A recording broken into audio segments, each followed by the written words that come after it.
Estudo sobre a criação. Gênesis 1:1 diz: No princípio criou Deus os céus e a terra. O Deus da criação. Deus se revela na Bíblia como um ser infinito, eterno, autoexistente e como causa primária de tudo que existe. Nunca houve um momento em que Deus não existisse. Conforme afirma Moisés, antes que os montes nascessem, ou que tu formasses a terra e o mundo, sim, de eternidade a eternidade tu és Deus. Salmo, versículo 90, versículo 2. Noutras palavras, Deus existiu eterna e infinitamente antes de criar o universo finito. Ele é anterior a toda a criação, no céu e na terra, e está acima e independentemente dela. Deus se revela como um ser pessoal que criou Adão e Eva à sua imagem, conforme Gênesis 1:26 e 27. Porque Adão e Eva foram criados à imagem de Deus, podiam comunicar-se com Ele e também com Ele ter comunhão de modo amoroso e pessoal. Deus também se revela como um ser moral, que criou tudo de bom e, portanto, sem pecado. Ao terminar, Deus, a obra da criação, contemplou tudo o que fizera e observou que era muito bom. Gênesis 1:31. Posto que Adão e Eva foram criados à imagem e semelhança de Deus, eles também não tinham pecado. O pecado entrou na existência humana quando Eva foi tentada pela serpente, ou Satanás, conforme vemos em Gênesis capítulo 3 e Romanos capítulo 5, também Apocalipse versículo 12. Sobre a atividade da criação, temos a relatar que Deus criou todas as coisas em o céu e a terra. E isso está disposto em diversos versículos, por exemplo, Apocalipse, capítulo 10, versículo 6. O verbo criar exclusivamente em referência a uma atividade que somente Deus pode realizar e ninguém mais. Significa que num momento específico Deus criou a matéria e a substância que antes nunca existiram. A Bíblia diz que no princípio da criação a terra estava sem forma e vazia, e ela era toda tomada por trevas. Naquele tempo, o universo não tinha a forma ordenada que tem agora. O mundo estava vazio, sem nenhum ser vivente, e destituído do mínimo vestígio de luz. Passada então essa etapa inicial, Deus criou a luz para dissipar as trevas. Gênesis capítulo 1, versículo 3 a 5. Deu forma ao universo e encheu a terra de seres vivos. Gênesis capítulo 1, versículo 20. O método que Deus criou ou usou na criação foi o seu poder, o poder da sua palavra. Repetidas vezes está declarado: e disse Deus. Isso é maravilhoso. Noutras palavras, Deus falou e os céus e a terra passaram a existir. Antes da palavra criadora de Deus, eles não existiam, conforme Salmo 33, versículo 6. Toda a Trindade, e não apenas o Pai, desempenhou sua parte na criação. Isso é maravilhoso.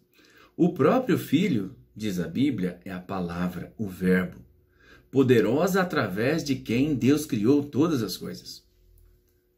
No prólogo do Evangelho segundo João, ou seja, no seu início, Cristo é revelado como a eterna palavra de Deus, João capítulo 1, versículo 1, que diz assim: todas as coisas foram feitas por Ele, Jesus, e sem Ele nada do que foi feito se fez.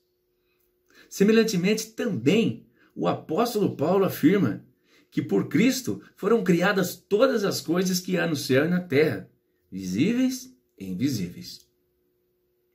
tudo foi criado por ele e para ele. Colossenses capítulo 1, versículo 16. Finalmente, o autor do livro de Hebreus, apóstolo Paulo, afirma enfaticamente que Deus fez o universo por meio do seu Filho. Semelhantemente, o Espírito Santo desempenhou um papel ativo na obra da criação. Ele é descrito como pairando, se movia sobre a face do abismo, sobre a criação, preservando-a e preparando-a para as atividades criadoras adicionais de Deus. A palavra hebraica traduzida por Espírito com letra maiúscula é Ruach. Também pode ser traduzida por vento ou fôlego. Por isso o salmista testifica do papel do Espírito ao declarar: pela palavra do Senhor foram feitos os céus e todo o exército deles. Pelo Espírito, Ruach, da sua boca. Salmo 33, versículo 6.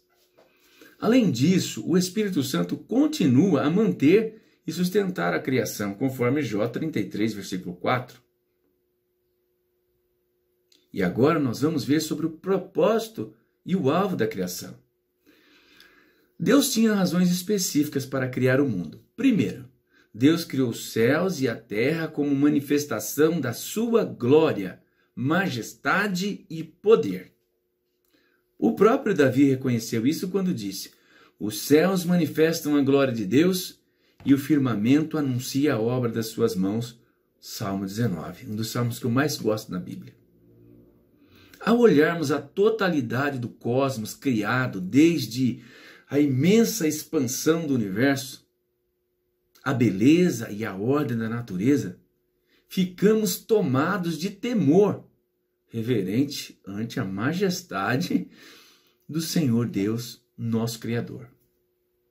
Segundo, Deus criou os céus e a terra para receber a glória e a honra que lhes são devidas. Todos os elementos da natureza, por exemplo, o sol e a lua, as árvores da floresta, a chuva e a neve, os rios e os córregos, as colinas e as montanhas e os animais e as aves. Rendem louvores ao Deus que o criou. Lê lá, Salmo 98, versículos 7 e 8. Quanto mais Deus deseja e espera receber a glória e louvor de seus seres humanos. Se os animais louvam a Deus, quanto mais nós que fomos criados à sua imagem e semelhança. Terceiro, Deus criou a terra para prover um lugar onde o seu propósito e alvos para a eternidade fossem cumpridos. Deus criou Adão e Eva à sua própria imagem para a comunhão amorável e pessoal com o ser humano, por toda a eternidade. Deus projetou o ser humano como um ser trino e uno, corpo, alma e espírito, que possui mente, emoção e vontade, para que possa se comunicar com Ele espontaneamente, com Ele como Senhor, adorá-lo e servi-lo com fé, lealdade e gratidão. Deus ainda desejou de tal maneira esse relacionamento com a raça humana que quando Satanás conseguiu tentar Adão e Eva a ponto de se rebelarem contra Deus e desobedecer ao seu mandamento, ele prometeu enviar um Salvador para redimir a raça humana das consequências do pecado, conforme podemos ver em Gênesis capítulo 3, versículo 15. Daí Deus teria um povo para a sua própria possessão, cujo prazer estaria nele, que o glorificaria e que viveria em retidão e santidade diante dele. Isaías capítulo 60, 21 e outros. A culminação do propósito de Deus na criação está no livro do Apocalipse, onde João descreve o fim da história com essas palavras: com eles habitará, e eles serão o seu povo. E o mesmo Deus estará com eles e será o seu Deus. Apocalipse 21:3. Falemos então da falsa ciência chamada evolução. E aqui vamos tratar sobre criação e evolução. A evolução é o ponto de vista predominantemente proposto pela comunidade científica e educacional do mundo atual. Em se tratando da origem da vida e do universo, quem crê, de fato, na Bíblia, deve atentar para estas 4 observações a respeito da evolução. Pois bem, vamos lá. A primeira. A evolução é uma tentativa naturalista para explicar a origem e o desenvolvimento do universo. Tal intento começa com a pressuposição de que não existe nenhum Criador pessoal e divino que criou e formou o mundo e, pelo contrário, tudo veio a existir mediante uma série de acontecimentos que decorreram por acaso ao longo dos bilhões de anos. Os postulantes da evolução alegam possuir dados científicos que apoiam a sua hipótese. O ensino evolucionista não é realmente científico.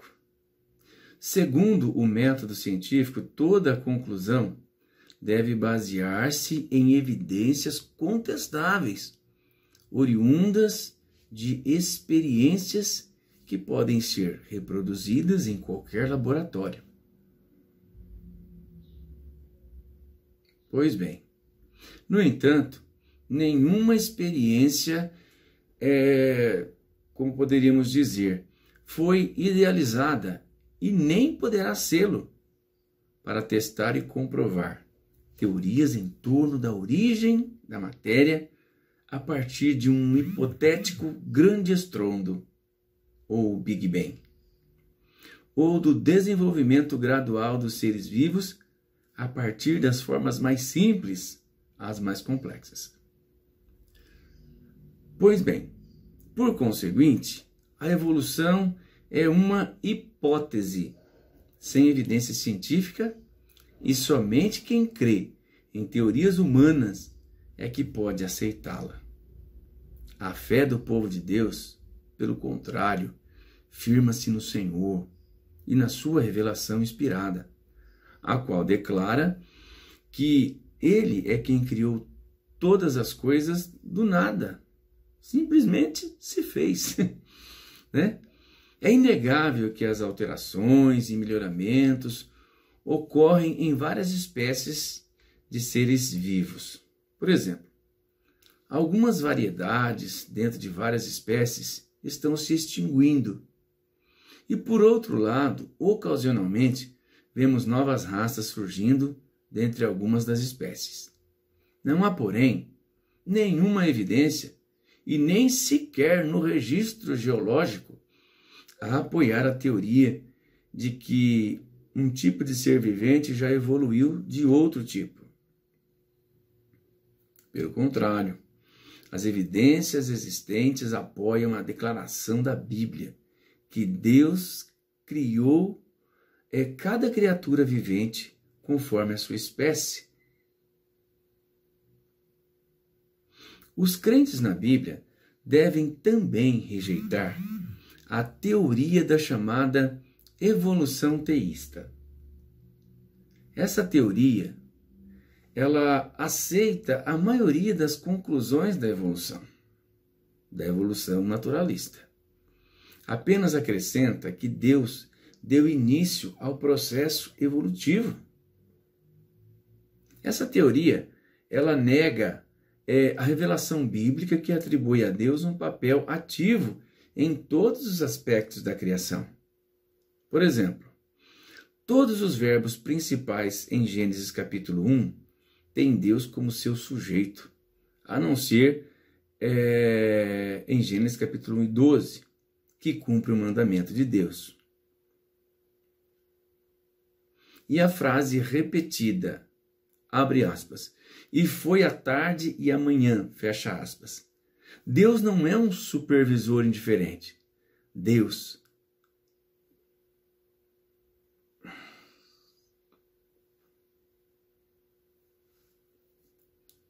não é apenas um supervisor indiferente. Ele é poderoso, Ele é o Deus, Criador de todas as coisas. Deus te abençoe, te guarde e te esclareça muito mais. Eu peço a você, multiplica este ensino, divulgue, compartilhe, não custa nada para você e vai fazer um bem maravilhoso àqueles que desconhecem ou creem na falsa chamada ciência, destituindo o nosso Deus de ser o Criador de todas as coisas.